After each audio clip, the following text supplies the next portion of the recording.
Welcome all. This is group 2. We are going to take you through the British rule in Zimbabwe.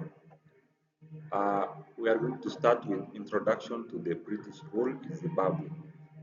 Before British colonization, Zimbabwe was a home to powerful African kingdoms such as the Great Zimbabwe Kingdom and the Ndebele Kingdom led by King Lobengula.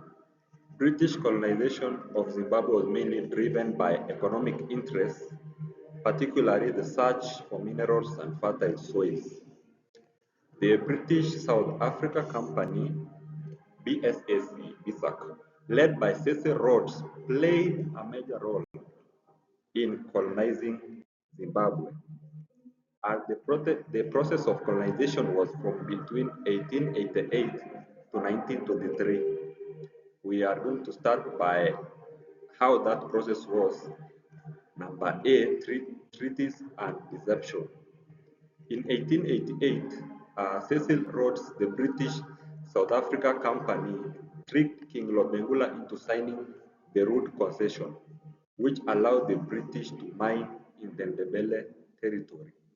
Lobengula later realized he had been deceived but could not reverse the agreement. Then military conquest. In 1893, the British used Root Concession as an excuse to invade Ndebele territory. This led to the First Matabele War of 1893-1894, in which King Lobengula was defeated. The Second Matabele War, 1896 to 1897, also known as Chimurega Uprising, was an attempt by the Ndebele and Shona people to resist British rule, but it was crushed. Then the British administration from 1897 to 1923, Zimbabwe, formerly known as Southern Rhodesia, was governed by the British South Africa Company until the year 1923. That same year, it became a self-governing British colony, but power remained in the hands of the white settlers. Um, Now let's look at the impact of the British rule in Zimbabwe. We start by land dispossession. Africans were forced off their fertile lands and confined to the reserves, while white settlers took over vast areas. The laws such as the Law Apportionment Act of 1930 ensured that whites controlled the best lands and left the other lands to the Africans, which were not fertile. Uh, Another impact was forced labor and taxation. Africans were forced to work for white settlers through hard tax and poll tax, which required them to pay money they could only earn by working the Europeans. The- Then number C, racial discrimination. Africans had limited rights, including restrictions on voting, education, and movement. They were subjected to harsh laws, such as the pass laws, which controlled their movement.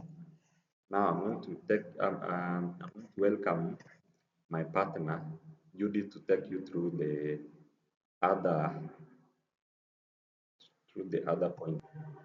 I'm Judith. I'm going to take you through economic exploitation. The British control Zimbabwe economy, especially mining and agriculture. Africans paid low wages and earned little to economic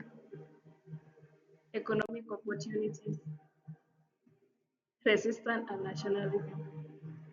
Africans resisted British rule through early uprisings such as the Chemurenga War and later through nationalist movement.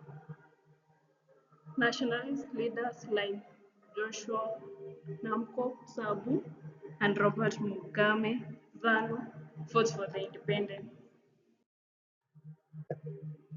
end of the British rule and Zimbabwe independence. In 1965, the white minority, sorry, minority government led by Ian Smith declared unilateral independence (UDI) from Britain, refusing to transfer power to Africa. Second, this led to Second Jamurenga War, 1964 to 1979, also known as Liberation Struggle. African, after years of war and international pressure, Zimbabwe gained independence on 18 April 1980, with Robert Mugabe becoming the first prime minister.